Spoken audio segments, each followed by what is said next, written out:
হাসপাতালের গেটে বিধাননগরের ডাক বোম সেবা সমিতির পক্ষ থেকে হনুমান জয়ন্তী উপলক্ষে শনিবার সকালে প্রায় কয়েকশো মহিলা কলস যাত্রা করলেন। কলস যাত্রা শেষ হতেই পূজা অর্চনা ভজন সংকীর্তন শুরু হয়।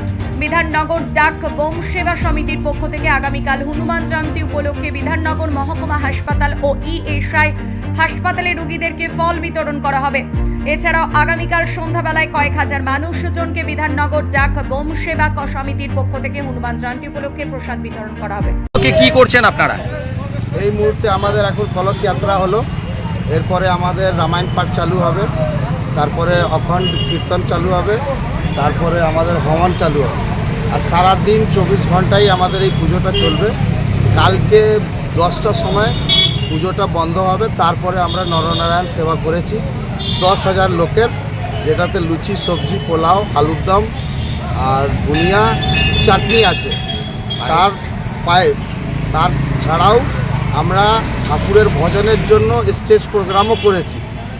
আমরা চাইছি সবাই মিলে আসুক, এই বজরংবলী উৎসবটাকে আমরা আরও বড় করে করতে চাইছি, সবাই মিলে যাতে আমরা করতে পারি।